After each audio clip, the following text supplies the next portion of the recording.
Radical! Welcome to this week's episode of the Print on Demand cast. Each week, join the gnarly Travis and Josiah as they provide insight into the print on demand industry and equip you with the totally tubular tools, advice, and strategies you need to achieve success and hopefully have a few laughs along the way. Now, on to this week's Totally Tubular show.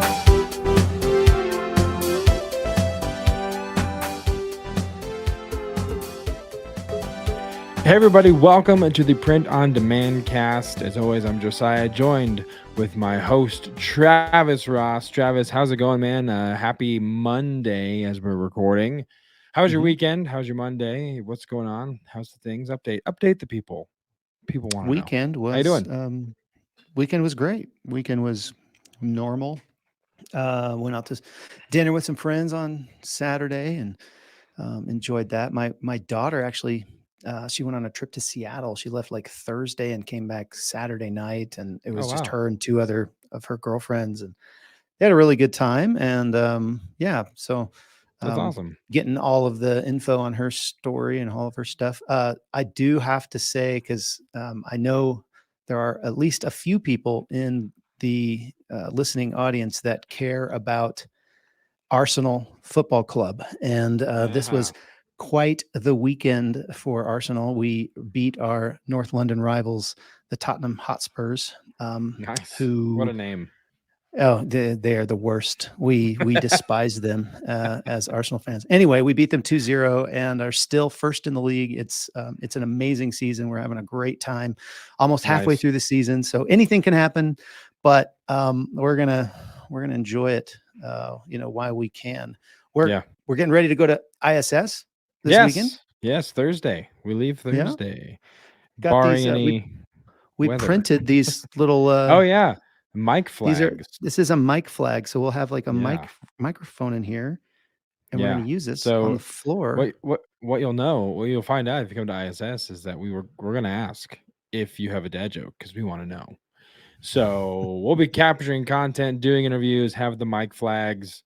Well, it's going to look super official. I'm actually really excited because you always see those mic flags on, sports broadcasts and all that kind of stuff. And now it's like, it's legit. That was awesome.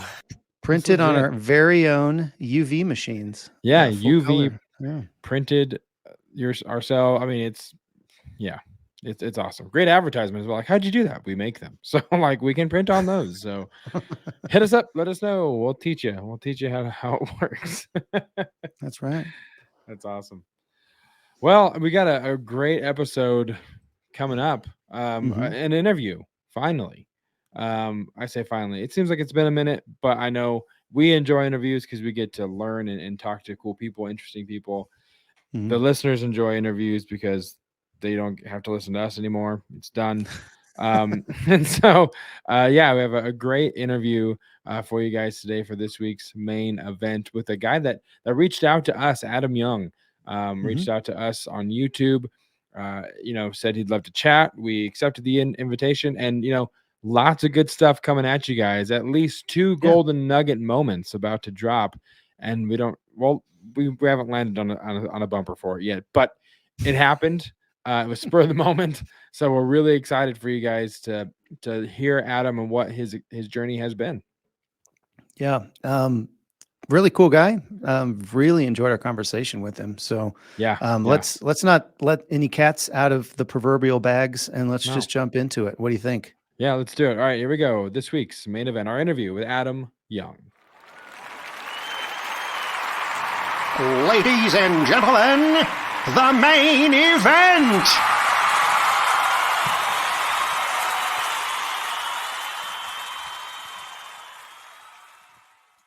All right, Travis, I'm excited to have our next guest on the show for this week's main event, someone who actually found us. We didn't necessarily find him. He kind of reached out, started chatting, and through conversation, we have invited Adam Young onto the show. So for those of you that are listening, here's a little bit about Adam before we bring him on. Adam Young is an online entrepreneur who has experience with print on demand, blogging, affiliate marketing, and Amazon KDP. Sounds like he would be a great guest. Good thing we booked him. He began his journey back in 2015 selling on eBay and Amazon FBA and has always loved the concept of self-employment, passive income, and scaling out digital business. Well, like I said, seems like our kind of people. So I'm excited to invite or to bring to the show Adam Young. Adam, thanks so much for taking time out of your schedule and joining us. And thanks for reaching out initially. It's great to have you. Yeah. Hey, thank you guys. I'm happy to be here. This is great. Yeah, man. Yeah, like Josiah said, you reached out in the YouTube, Yep. in one of our YouTube videos, and listening to that intro that Josiah just gave you, man. We have very similar paths, except Okay. it sounds like you're still doing the internet digital side, and I'm sitting in a warehouse making this shit, so Right. but it sounds like we kind of got started in the same way. So it's really cool. It's very awesome. But aside from kind of this whole intro that Josiah just did, we'd love to kind of hear it in your own words, like your whole print on demand story. Can you Sure. kind of take us back to the beginning and just share a little bit about that? Yeah, no, I'd be happy to.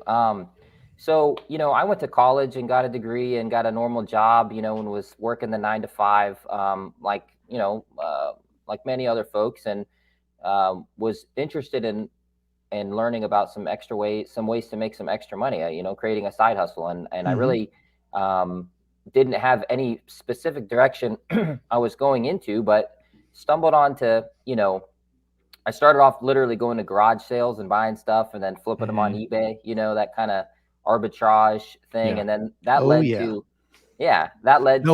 we know all about that. yeah. I mean, it's still a great You can little still do side it. hustle. You can absolutely still do it. I mean, Yep. 100%. So I did that for a little while, and then I eventually stumbled my way into Amazon FBA and sold on Amazon FBA for a couple years. I was doing some wholesale, buying some stuff wholesale and kind of repackaging, white labeling. And then I actually sold some pet products. I was selling antler chews, the antlers that dogs chew Oh, on. yeah. Yeah. I had a contact out west where I could source these antlers, and I was packaging them up and selling them. And anyway, so I did that for a couple years, but as you guys probably know, that's a lot of manual labor, right? You got to literally get the stuff, package it up. You got to send it into the warehouse. There's this upfront cost. So then I heard about Merch by Amazon, right? Which was this print on demand platform. How did you hear about that? I'm curious because I'm just curious how you heard about that. I heard about it, I think, from when I was just doing Amazon FBA. This would have been back in like 2015, 2016. In some of the Facebook groups and Reddit forums and stuff like that. Okay. And someone in one of the groups or forums had mentioned it, right? That, hey, a lot of people are switching to Merch by Amazon, or that this is another Amazon program, right, that you can apply for. And so I literally applied, not even knowing what print on demand was. Like I read the little thing, was like, I'm just going to put in an application, and didn't hear back for like 6 months.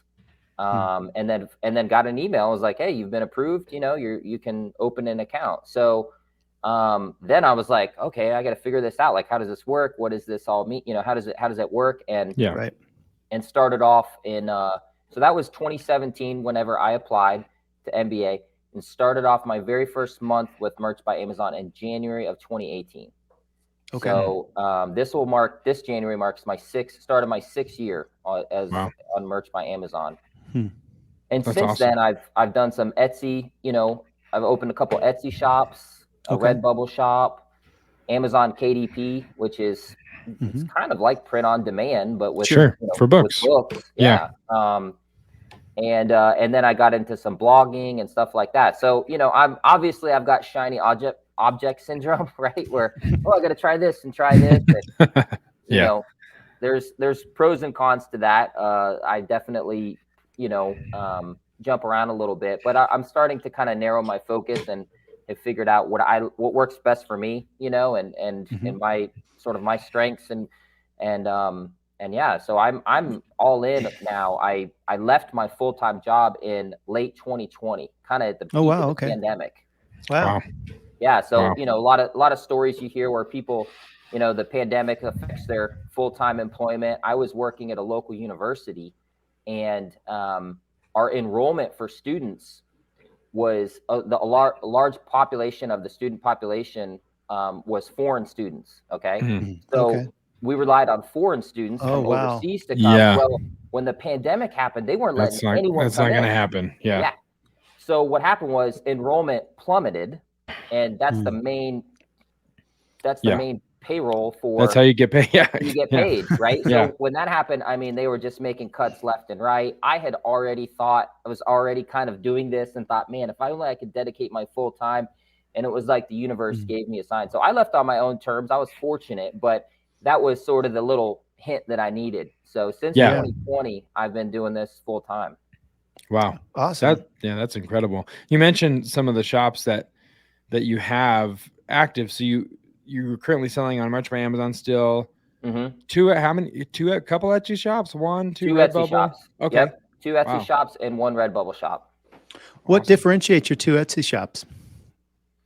Basically, one of them is just a generalist print-on-demand shop where I just repurpose a lot of my designs that I'm using with Merch by Amazon, and they go on into that shop. It's kind of like, it doesn't really target a specific audience, so to speak. Sure. And then the other one is a very niche specific audience that I've sort of tailored some products to, and there's a growing sort of industry. It's an occupational field. So one's very focused and the other one's very broad. Very broad. Okay. Nice. That makes sense. Yeah. And just so people understand, it's actually like I've heard a lot of misinformation out there that you can't have more than one Etsy shop. And I have 2, and Adam, you have 2, and it's completely okay. And we just want you guys to know, as long as you're not selling the same products on the other channel, that's really the basic rule of the whole deal. You can have multiple Etsy shops, and it's totally fine.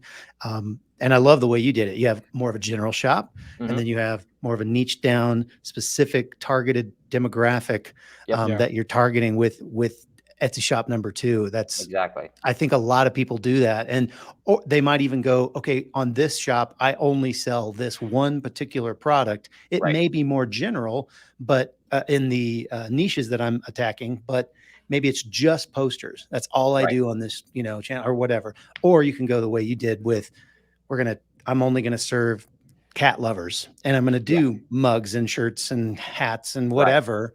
But it's really niche down. So yeah, there's a lot of opportunity there on Etsy. It sounds like you kind of figured that out and jumped on the bandwagon. That's awesome, man. That's great. Yeah, exactly. I think you put that perfectly. And yeah, I haven't had any trouble with 2 shops. I mean, I know a lot of people that have multiple shops. You just let Etsy know, be transparent about it. There's nothing fishy. You say, hey, I've got I'm serving a different audience. This is a totally different brand, if you do that, I mean, Etsy's in the business of wanting people to sell stuff on their platform. Sure. Right. Sure.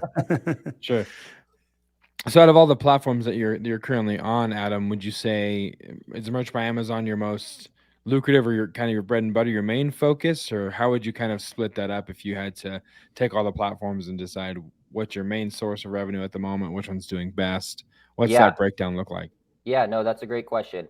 Merch by Amazon is definitely my bread and butter. That's my biggest one. That's the one that I've been on the longest.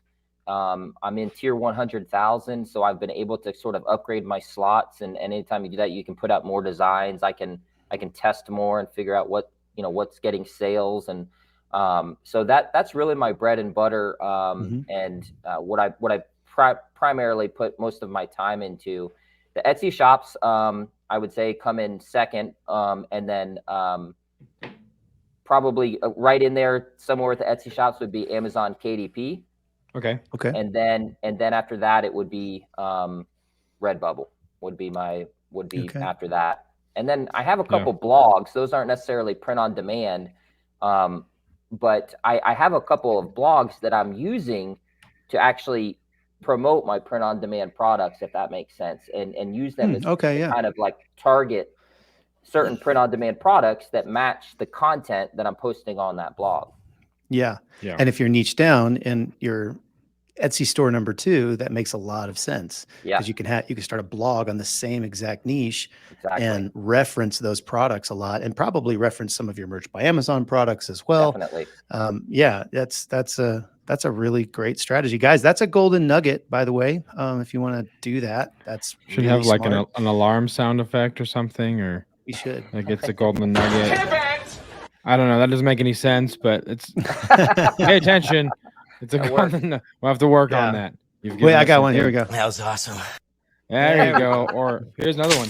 I want to win. If you want to win, yeah, golden That's nugget. right. Rewind and understand why we played 3 consecutive sound bites that have no coherency to them at all. They don't go Yeah. together. Okay, so let's kind of niche down or dial in on the. Yeah, go ahead, Travis. I feel like you have another. Yeah, I was just gonna ask before we get into kind of some of those specific questions about Merch by Amazon. I'm curious, like, what are you seeing in regards to like similar products on different channels? Like, you mentioned you test a lot on Merch by Amazon. I'm wondering if the testing that you do on Merch by Amazon has any correlation with what you decide to launch on Etsy, or if you're doing completely separate testings on Etsy. In other words, is there any correlation? Are they the same kind of buyer? Are they totally different? Like Yeah. what's your experience there? No, that's another great question. So I think what I've seen, or really one of the biggest things that I've noticed that are picked up on, is the type of designs, or sort of just, I guess, maybe the type of content, or designs for each different platform. So, Okay. For Amazon, I have a lot of success with designs that would almost seem outdated on something like Etsy. So I think some of the trends and some of the styles and things like that that are on Etsy are a little bit more ahead than what's on Amazon. Amazon is a lot of the like big design on a shirt, right? If you're doing a standard tee, a big design, something that's really pops on the front. Whereas Etsy, I feel like is a little bit more stylistic. Maybe a simple text or something like that. Not necessarily these big, loud and bright kind of designs. And then, Redbubble, as an example, I find a lot of success with things that look good on stickers or water bottles. I think a lot of people that shop on Redbubble, at least for what I'm uploading, they're not necessarily looking for apparel. They're looking for other merchandise, like I mentioned, these stickers, or wall clocks, the water bottles, things like that. That's almost going to be like a more of a decorative piece, right? Or a statement piece, something they stick on their laptop or something like that. So I've definitely seen some differences in sort of the designs. I can typically look at a design and say, okay, I know this will do good on Etsy, or I know this will do good on Merch by Amazon, and this will do good on Redbubble. Okay, sure. That's awesome. Yeah. So yeah, let's, what I was going to ask before was just focusing on Merch by Amazon. Tell us a little bit about how you create your designs and how many designs you're uploading, kind of what that process looks like as you've been building that platform out. Yeah, definitely. So I'm not a graphic designer, or I should say I'm not a talented graphic designer. I do some graphic design myself, and I've tried to teach myself as much as I can. But the bulk of my portfolio is stuff that I research and then I outsource, and I hire graphic designers to create for me.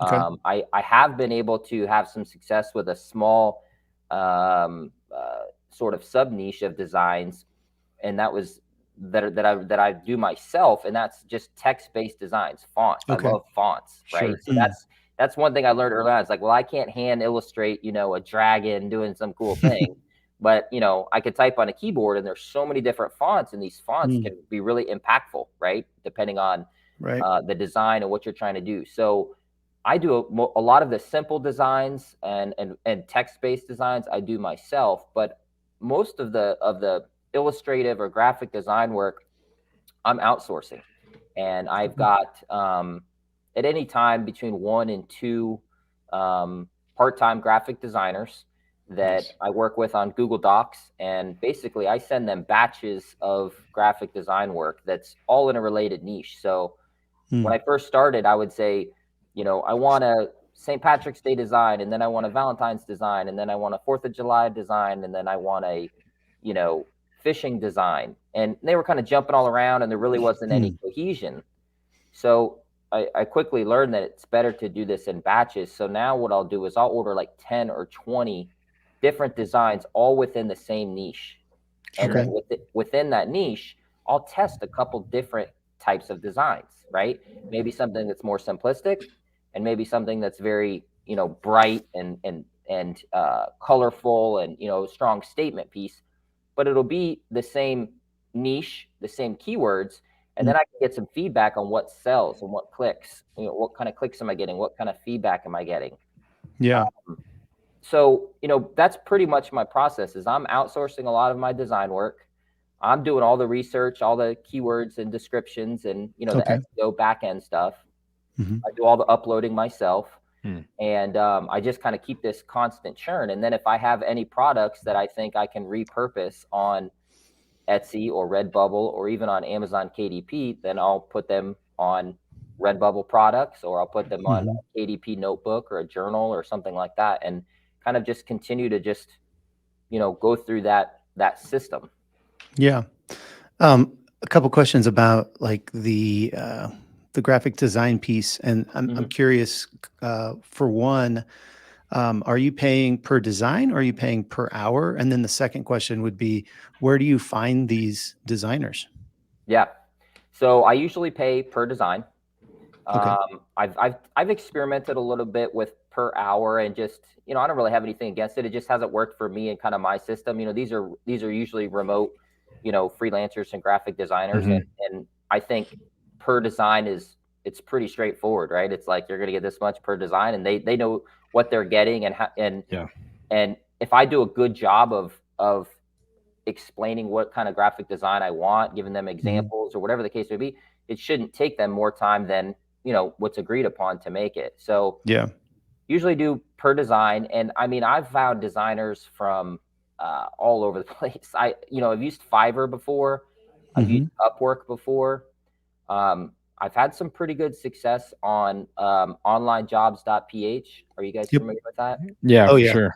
Yeah. Yep. Had some good success there. You can really find some talented folks, and some, especially for longer term work. Yeah. Not the kind of platform you want to go to for, one design or 10 designs, but longer term, when you're ready to pick somebody up part-time and have steady contribution, I've had some good luck there. And then my secret platform that I've had some of the best success with is actually just Instagram, and just literally searching for hashtags that are either match the niche of the type of design I'm looking for, or hashtags like freelance designer, freelance graphic artist. And, most of these graphic artists, they have some kind of visual portfolio, and a lot of them use Instagram, and I'll literally just message them. Some of them don't even advertise as a graphic designer. They're just artists, and I say, hey, I love your work. I explain what I do and say, would you be interested in doing a commission? I'll pay you, a paid commission piece. I'll pay you this much. This is kind of what I'm looking for. And I found some really, really talented folks that way. So Instagram is another one. Oh, that's awesome. Yeah, I hadn't heard that one before. That's pretty cool. Yeah. That's another golden nugget. I want to win. It's going to be that for the rest of this show's existence. So, so you said you have a couple designers. Do you have anyone else that currently helps in the business or in your business? Anyone that's kind of working part-time for you? Is it just you and your designers? What's the structure like? It's just me and my designers and my girlfriend. My girlfriend will help me out. So she helps me out whenever I get backed up with stuff.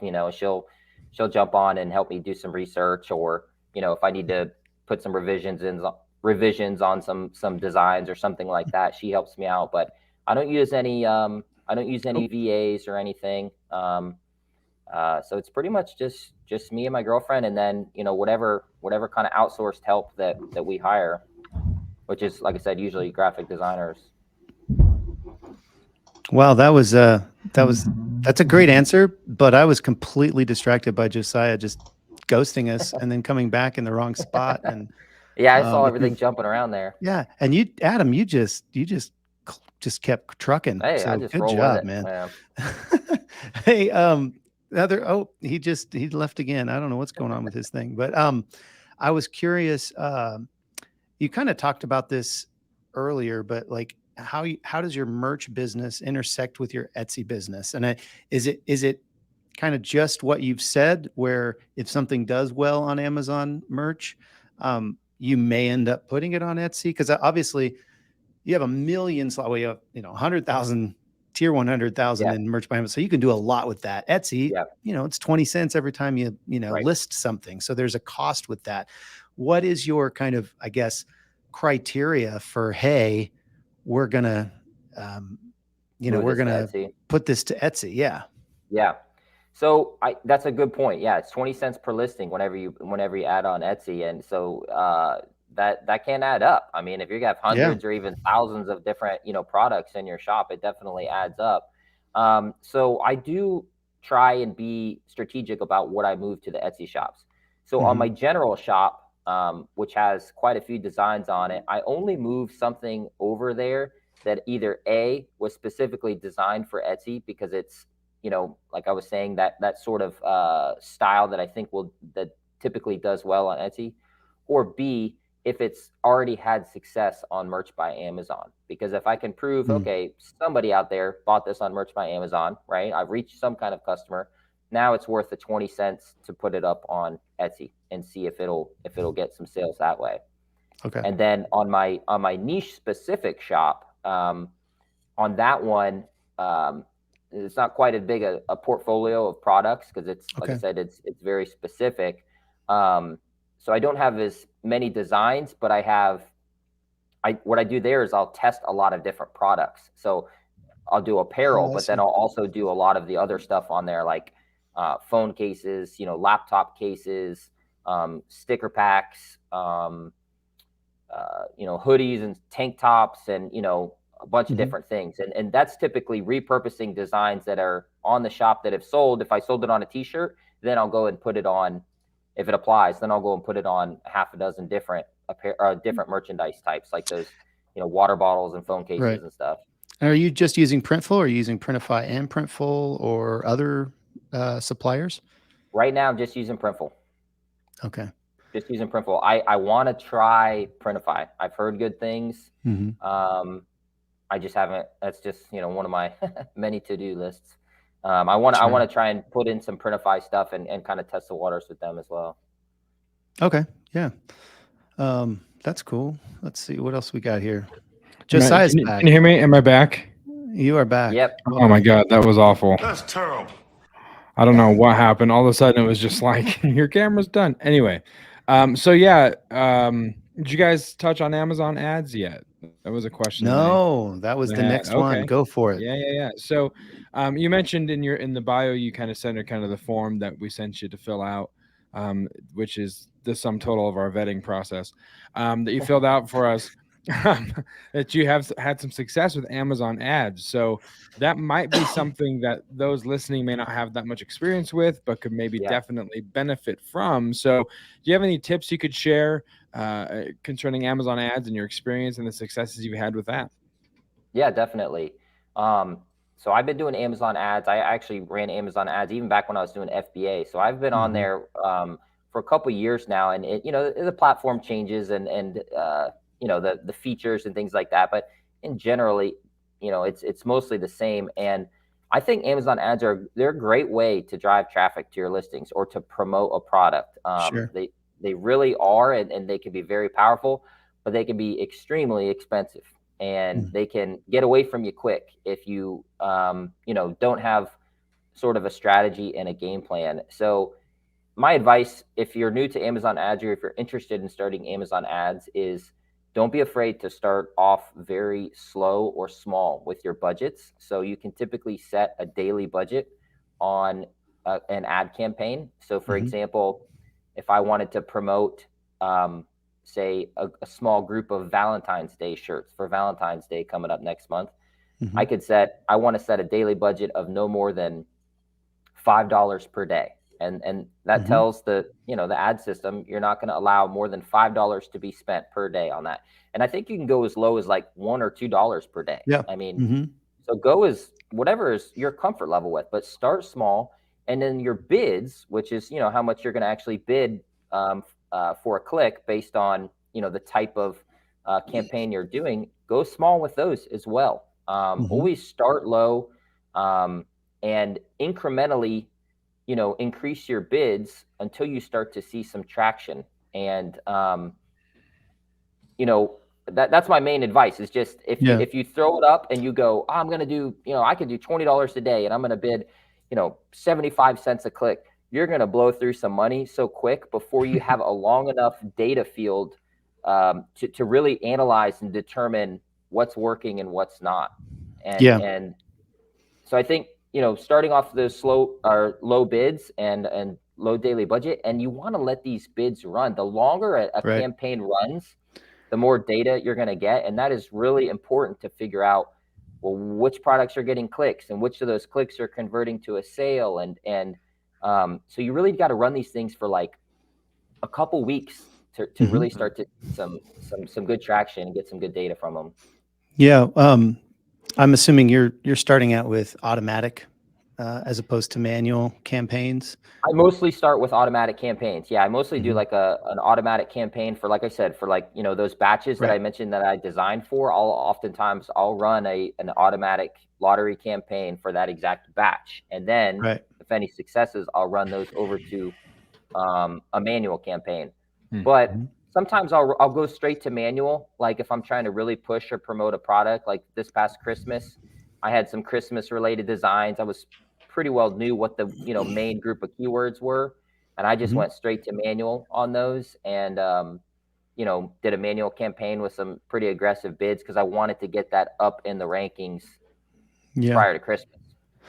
Yeah, there's so much you can. I mean, the rabbit hole goes so freaking deep with advertising, even just on Amazon. But they do make it relatively easy to start a an auto campaign, which basically that just means that Amazon is basically choosing which keywords they think are relevant based on your title, your description, your keywords in the back end, and then they send traffic. And to your point, Adam, the longer you can do that, the better Amazon gets and at figuring out what keywords actually are, working.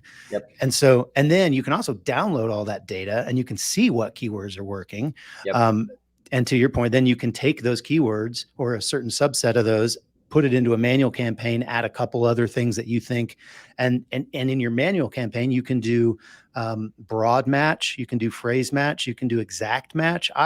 With my manual campaigns, I'm terrified they're going to screw them up. So most of the time I'm using exact match because I know what, in my mind, this is what the person's going to type into Amazon in order to find my product. So I don't want Amazon thinking about that, or and then you can also do negative keywords. So if I have a white mug, I do a negative keyword of black mug, because I don't want somebody to search for a black mug with the nurse design.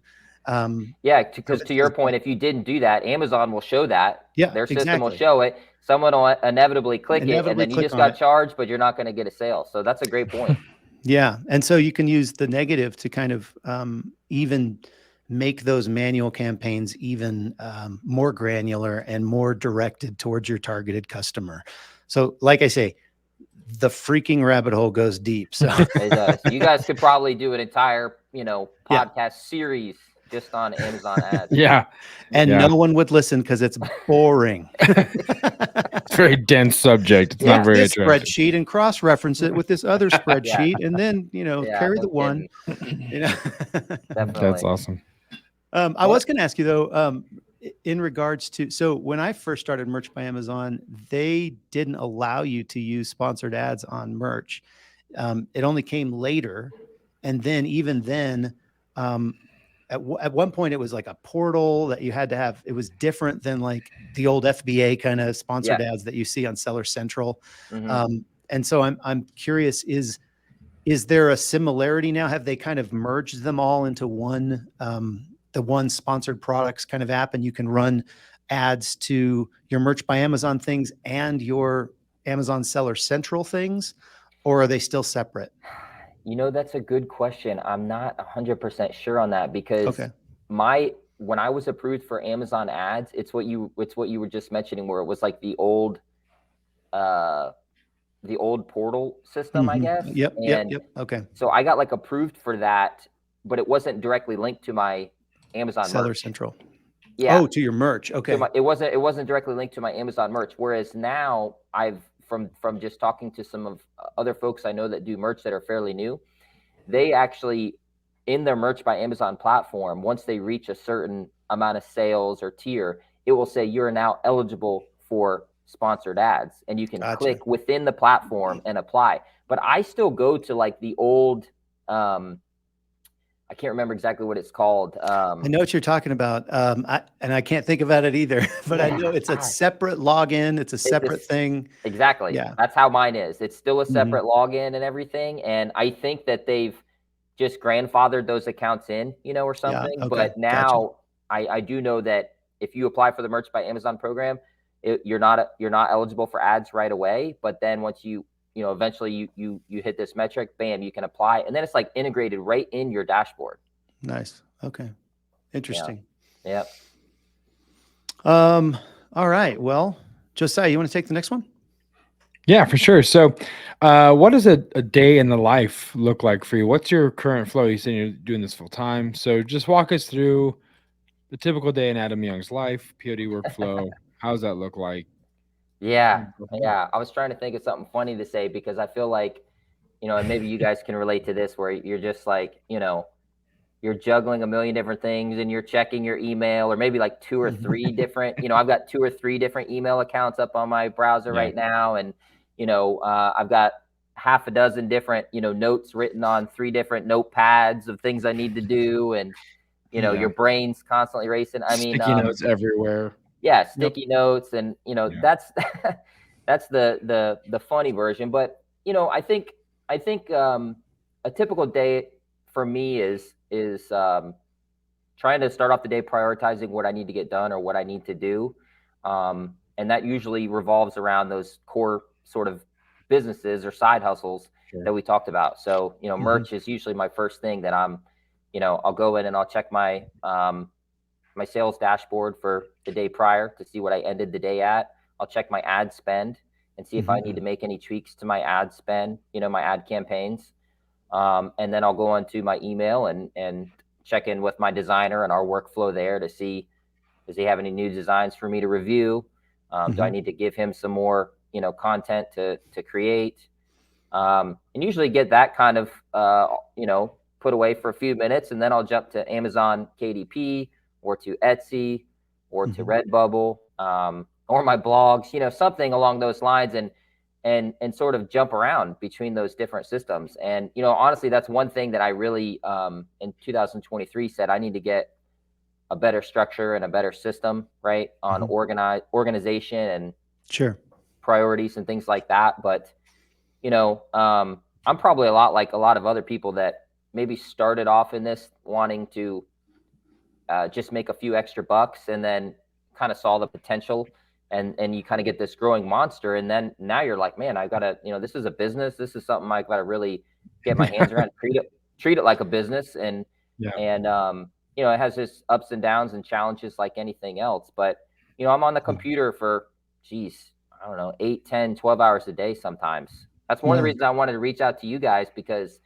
when you're a online entrepreneur or a solopreneur, whatever you want to call it, I don't have an office and coworkers. I want to network, drink beer with Travis and shoot the shit, and you know what I mean, and network a little bit and bounce some ideas and stuff like that. So spend a lot of time on the computer, but just trying to kind of keep the ball rolling on these different things, and that may change throughout the time of year for priorities on trends and seasons and what I'm working on, or certain projects. Like I started a YouTube channel in December. And so that's been sort of at the forefront here lately. I thought I've been kicking the can on doing a YouTube. I've always wanted to try it, and finally my girlfriend said, just do it, so I just jumped in it and trying it.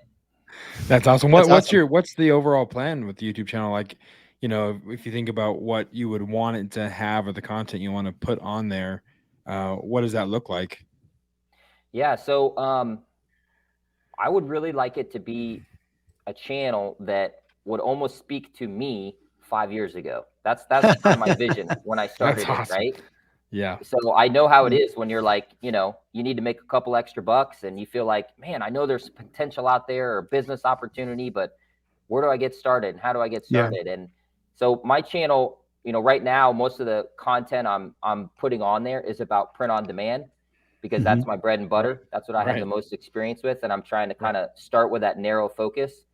But over time, I'd like to be able to expand and talk about these other online business opportunities like KDP, you know, Sure. like Etsy, like blogging and, you know, affiliate marketing. And I really want to make it so that, I mean, you guys have, I'm sure, have seen on YouTube, you can't go more than a few scrolls. And it's just, there's so much of this like gimmick, get rich quick kind of scammy stuff on YouTube. And that's not my style. Like I'm kind of in the camp of like, look, there is money to be made online. There is real money you can make with print on demand and with KDP, but it ain't going to happen overnight. And it takes work and focus and commitment. And you've got to treat it like a business and put in the time. So that's kind of like the channel I want to make, right? It's like telling my story, sharing my tips and tricks, like motivating people that like, hey, you know, I'm nothing special. Anyone can do this. If you're stubborn enough and you put in the time and the work, you can be successful. You just got to stick with it and grind it out. It's not going to happen overnight. Yeah. 100%. Yeah. We did a episode 120, 20 ways to quote, make money in your sleep. And it was basically just us ripping apart all of these get rich quick schemes. They're terrible. Kind of ranting a little bit, but it's funny. You might appreciate it, Adam. So go check out. I will. I will check that out. Yeah. You'll just laugh along with us. Yeah. It's awesome that you say you want to make the YouTube channel that you wish you would have found 5 years ago, because that's why we started this podcast 100% for print on demand, because it was Travis and I had always talked about this idea for years, realizing that and obviously no slight disrespect to anyone that had content out there before we decided to start this show, but there definitely seemed to be a hole, like a gap of a good, resourceful information that can kind of help guide you. So we were like, finally, you know, 2 or 3 years ago, just like, okay, we're just gonna bite the bullet, and who knows what's gonna happen. And so yeah, I love that. Here we are. Yeah. So that's great. And I mean, you guys, you can tell just by listening to you guys. Like I said, the couple episodes I've listened to, this is something you guys are obviously passionate about. I think the podcast is really well done. I mean, you guys got the sound effects, you know, the cool backgrounds. Like I was looking at I think the website, and you know, you guys have got the branding, you know, all that stuff, and the little intro at the beginning of the podcast is really good. So, you know, you guys, you could tell you've got, you know, an invested interest in this business, in this space, and it comes through. So I think anytime you can do that and kind of share your message or story, it's going to resonate, because there's other people out there that feel the same. Yeah. Well, thank you for that. And the check is in the mail. Appreciate that. Yeah. You found another side hustle. Come and just compliment our podcast. All right. Hey, every 12 episodes, just stop by every Sounds good. Oh man, that's awesome. So we're gonna go to our magic questions, which is a series of questions we ask all of our guests. But first, before we do that, we have to get to another segment that is everybody's favorite moment of the show. And you mentioned the sound effects, Adam, on the show. You'll also come to learn that we have a copious amount of unnecessary bumpers to accompany everything that we do. So with that being said, it's time for this week's dad joke. Time for the weekly dad joke. All right. That's great. So you are the guest of honor. And so we are going to let you go first with your weekly dad joke. All right. Okay, so here it is. Okay, a dad and his kids are taking a long drive down Route 66, going on vacation. And right as the sun's going down, a rabbit runs in front of them, and the dad accidentally hits the rabbit. So he pulls over. The kids are upset. They jump out of the car, and they say, oh, my gosh, you know, what happened? What happened? And dad looks down, and the rabbit's laying there dead. He thinks, man, what can I do? So he says, I got it. He goes to the trunk of the car, he gets out a can of spray, he shakes it real hard, and he runs over to the rabbit, and he sprays the rabbit, and the rabbit jumps up, runs about 10 feet, turns around and waves, and then runs again, turns around and waves, runs again, turns around and waves. And off into the sunset, this rabbit just ran away waving. And the kids are delighted. They're, hugging the dad, and they're so happy. And they ask the dad, and they say, "Dad, what was in the can?" And he holds it up, and it says, "Hairspray, restores dead hair and adds permanent wave."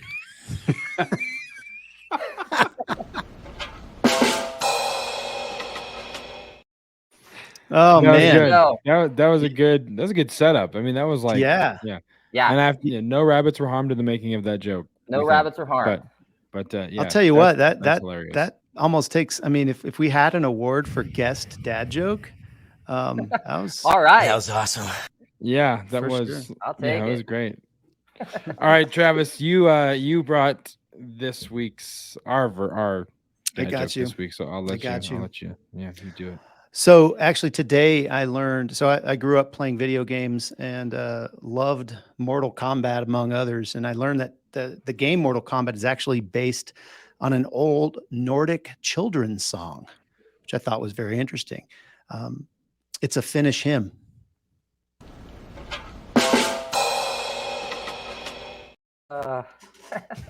That's great. So stupid. The stupider, the better, right?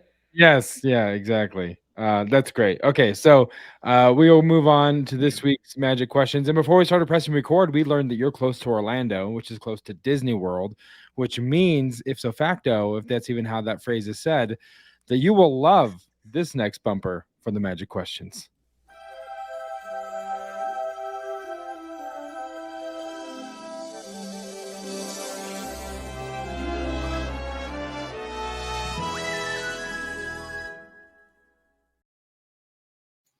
I like the little turrets Nice. with the Oh, t-shirts yeah. on them.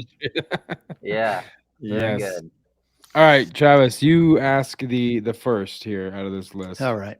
I always like going this route. So tell us about a time when something happened in your business that felt like a total failure. Oh, geez. Where do I begin, right? I mean, I've had plenty of those. Yeah. Let's see. I mean, I can think back to, when I mentioned I did Amazon FBA, I can think back to when I've spent a couple $1,000s on inventory only for it to that particular product to get gated on Amazon when I wasn't able to sell it, and at the time has that happened to you guys? Yeah. Oh, 100%. Yeah. I'll tell you a quick story when you're done here, but go ahead. Yeah. I mean, no, that was it. I mean, that just, at the time, now I can kind of laugh and giggle about it, but at the time, I mean, if you just wrote a check and you spent, $1,800 on products and I've got boxes in my living room, and then all of a sudden I cannot sell them anymore, and you feel like you got the rug yanked out from under you, and now I got, all these products. I mean, it was pretty disheartening and devastating. And that was a quick lesson in anytime you're selling on someone else's platform, like Amazon or anyone else, they control. They kind of, they have the cards. You're kind of doing what they tell you on their terms. Yeah, for sure. So just a quick question. I only say this because I have to relive the failure of this particular thing multiple times, at least once a month. We were doing FBA and we were going to private label something. And Travis and I are both avid poker players, and avid in the fact that we love to play poker, right? And so we thought, man, we should just make our own custom poker chips, right? And there was a idea that I had seen. We had a wholesale account with this guy who was selling chips that were based off of American currency, and I just thought, I like that idea. I could do it better because the quality wasn't great. So I'm going to improve upon it. I'm going to call it the Benjamins, and it's going to be amazing. So we did that, and then we did a Colorado specific set. And so in the Benjamin set, I went with what the currency is: 5, 10, 20, 50, 100, right? Traditionally, poker chips are in 25s. And you put the presidents on them. Yeah, it looks like the front looks like the front of a $20 bill. The back looks like the back. So Did that, and man, I was excited. Everything looked great. Everything was numbers wise made sense. We paid for the samples, they produced them, they shipped them over, and then we reran the numbers, and the particular market or demand for these chips just tanked. The ROIs were no longer great. So I spent Yeah, 3 that's weird. months just designing these chips, and I was like, well, they won't go to waste because we play poker all of the time. So they are now a part of the amalgamation of poker chips that I have that we play with every month. And every single time a new player shows up to this game, they look at that green chip and they say, why does this say $20 on it? And then I have to retell what I just told you every single time. Emotional damage. Yeah, you It have is to relive the pain. every Mhm. time. Yeah, I just want to like tell them, like, you know what, you're done. You don't get any chips. So you get nothing. I don't want to hear it from you. So that's my constant reminder of that one time when I was super excited to do something, and then Amazon kicked me right in the shorts. Okay, so the next question. Let's see. If you here's a good one that I like to talk about. Throughout your POD career, talk about how important like mentoring and training has been. Do you have some people that you credit with like helping you kind of understand the business, whether it's an author, whether you know them, you don't know them, but like how important has that been in your journey to have someone that you can kind of go to for advice or glean off of their experience? Yeah, I think that's super important. I didn't really have anyone face to face, that was like in my, close friend group or anything like that did print on demand. But early on, I definitely joined some Facebook groups and jumped on YouTube and Reddit, just kind of scouring, right, trying to read as much as I could. And yeah, you tend to find people that I think are their messaging resonates with you. I found a couple people that like, wow, he or she explains things well, where that makes sense to me. So you follow them, and I always tried to participate, when I could, about either leaving comments or asking questions. I've jumped on a lot of live streams, where people are doing things and you can interact in the chat. And I was always like that guy that's like, oh, I have a question, or like, hey, how can I learn this? Or like, hey, here's what's worked for me, because I really found that when you're, this isn't, people think that like, oh, there's print on demand. There's it's too saturated. There's too many sellers. And I'm the opposite. I'm like, come on, it's a great opportunity. There's countless ways. And it doesn't matter if you come on, because you're still going to have to put in the work. You're still going to have to create a good design. The cream is going to rise to the top. But, That's right. I didn't have any specific individual mentors, but I would say I definitely jumped into the community, right, virtually, and have for years. And that's another reason why I want to start my YouTube, because I want to give back and participate. I mean, it's fun to talk about this stuff. I mean, this is an enjoyable thing. Yeah. Fully agree. All right, Travis, take the final question that we. All right. The one we always end with, it's the crystal ball question. So put on your turban and get your crystal ball out and tell us what you think the future of print on demand is. Okay. I've thought about this a little bit. I think big picture, big picture print on demand is that more and more companies, retailers, platforms, e-commerce platforms, things like that, more and more people are going to shift to print on demand. I think, and that may not even be revolutionary. I don't know. If I tell my friends that have no idea what print on demand is, they're like, what are you talking about? But what I basically just mean is that, gone are the days where people, if you ran a small clothing store, you had to buy, 10 large shirts in black and 10 medium shirts in red and, 10 smalls. I think that print on demand itself is going to only get bigger way outside of apparel. I mean, we're talking about all kinds of different products. And I think companies are going to that's going to click with them, and they're going to say, hey, instead of having all this inventory, why don't we just either outsource it with print on demand or create our own print on demand facilities?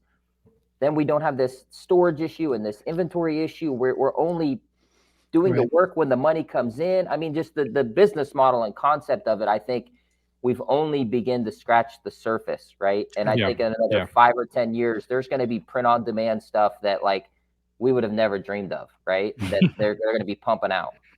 Yeah. For sure. Absolutely. Awesome. Well, man, Adam, thank you so much for coming on. First of all, you did it. You survived talking to us. Hopefully it wasn't that bad. Way to go. Great. But an accomplishment nonetheless. No, but before we go ahead and let people know where they can find you. YouTube, any social media that you're on, and then we'll add the links in the show notes so that people can easily access how to find you. But yeah, take a second and plug your social media, websites, whatever you got, to let people know how to follow you if they have questions, how to get in touch. Yeah, definitely. So YouTube, my YouTube channel is called Side Hustles Simplified with Adam Young. And I think you can find it youtube.com/@Side Hustle Simplified. And then I'm on Instagram @Side Hustle Simplified and on TikTok @Side Hustle Simplified. So any of those platforms, I'm on there. Feel free to send me a message or drop a comment, and I'm happy to help or answer any questions. And thank you guys seriously for having me on. I mean, I was a total stranger. I just emailed you and was like, hey, I'd love to be on and chat. And you guys sort of, rolled the dice. So I really appreciate it. It was really nice to meet you guys. I'm definitely going to tune in on episodes. I'd love to have you on my channel sometime, and I can ask you guys some questions. Sure. I know you guys have a ton of other experience in different areas. In fact, one other quick thing, Travis, I think I saw an episode with you with Ryan Hogue where you talked about Walmart print on demand. Is that right? Yep. Yeah. I would love to learn more about that. That's on my to-do list for 2023. Sure. So I know you guys have a ton of knowledge. And so anyway, thank you. And I promise to return the favor. Awesome. Yeah. Well, yeah, we man. look forward to it, man. We'd love to come on your show, whether it's both of us together, individually, whatever that looks like. The answer is yes. Just let us know, and we would love to hop on and chat. And if you have nothing to do this weekend, just fly across the country to California. We'll be there at the trade show if you just want to come hang out. Yeah, Long Beach, ISS. Long Beach. Yeah. Nice. Print on demand trade show there. So, but no, man, it was really great talking to you, and we look forward to catching up again and hearing about all the new ventures and all the success that you continue to have. So until then, man, it's been great. Thank you very much, guys. It was nice to meet you both. Appreciate it.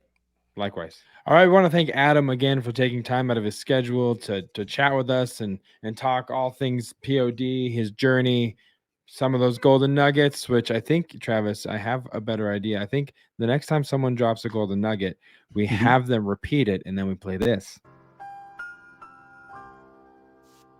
See? Because it's educational. Hey, the more you know. So yeah, lots of gets there. Yeah, really enjoyed it. Anything you took away, Travis, from the interview with Adam that you think our listeners should kind of maybe focus in on or rewind, listen again? What's your take? I mean, I know we just talked about golden nugget, and the one that I loved, and I said it in the interview, was just the idea of starting up a niche print on demand site, and then on the side having a blog that you're really focusing in on and using that to kind of push people over to your print on demand site to purchase products. And there's a lot of synergy that can be accomplished in that. I mean, you could just have a site that had a blog on it that sold products. Of course, you could do that too. Sure. But I mean, there's more than one way to skin the proverbial or skin cat. A proverbial cat. Wait, so we didn't let the proverbial cat out of the bag, and now we're saying that there's more than one way to let that proverbial cat. Is it in the bag still? Are we skinning it in the bag? I don't know. I would hope if it's skinned, it should probably be put in a bag. This is going way too south. Yeah, I don't know what happened. No cats were harmed in the filming of this podcast. Yeah, I didn't know what to do. I was confused. I'm not sure what to do with my hands. So, it was great having Adam on. Again, you can find him Instagram, YouTube, TikTok, Side Hustle Simplified, which I think that's a great name to me. Side Hustle Simplified. It's got enough alliteration on there. Rolls off the tongue. Very cool name of his channel. So check him out. We also know that he'll be joining the Facebook group in the near future. Hopefully by the time this drops, he'll have joined the group. And so if you guys have questions for Adam, you can ask them there as well. And as always, that is printondemandcast.com/Facebook. is where you can go to join the conversation. I just had a post today welcoming 4 or 5 new members, which is awesome. It's always good to see more people joining the show, and it's always a good time. So with that being said, we know that the interview ran a little longer than we typically have interviews do, but it was a good conversation. So we really enjoyed it. So thank you guys so much for listening. If you want to reach out to us. Attention hotline fans. Like Adam did, and you want to ask us a question, or you want to even say, hey, I'd love to come chat with you guys, you can do that. Like I said, printondemandcast.com/Facebook. You can also email us, info@printondemandcast. If you don't, .com, gotta add that on there. Just don't leave that off. It won't go anywhere. But if you guys don't do social media, you can reach out to us there as well. We are on Instagram and YouTube. You can find that by going to printondemandcast.com/Instagram and /YouTube to find our content there as well. And wherever there are podcasts, the PODcast is there for your listening, entertainment, and education. So we just ask that if you're on the Apple Podcast app, leave us a review. Let us know what you think of the show. Favorite dad joke, favorite guest, favorite segment, whatever it is, just let us know. We'd love to hear from you guys. And then share the podcast. Share it on your social media feeds. Text it to your friends, whatever you want to do. But if you know someone that needs this information, that could use the content that we're producing, let them know. Because at the end of the day, the reason I, Travis, are doing this is because we want to educate and help people kind of start on this journey of print on demand. So Travis, with that being said, anything else to add before we wrap this one up? I don't think so. See you guys in ISS. If you are coming, please, hit us up. Let us via know. email or on the Facebook page or something. I had somebody commented on one of our YouTube videos and said, hey, see you in ISS. And I'm like, I hope so. Who are you? Let us know. if you're listening to that random commenter, and please go to Facebook, go to Instagram. Again, if you don't do either of those, email us. Let us know who you are and how to contact you, because we would legitimately love to meet up and grab a bite to eat or a drink or whatever. And get a dad joke from you. And get a dad joke when you talk into the mic that will be held in the fancy new Print on Demand cast. My God, I can't talk. I've done too much. True international effort to pressure. Okay, so we're gonna wrap this thing up right now. For Travis, I'm Josiah. We'll see you next week right here on the Print on Demand cast. See ya. Hey, babe, thanks for listening to this week's episode of the Print on Demand cast. We hope you enjoyed the Totally Tubular Show. If you've got a question or a suggestion for the show, send Travis and Josiah an email at info@printondemandcast.com. Want to be wicked nice? Take a minute to rate and review the show on iTunes or wherever you get your podcasts. And don't forget to subscribe now so you don't miss next week's episode. See you next time, for sure.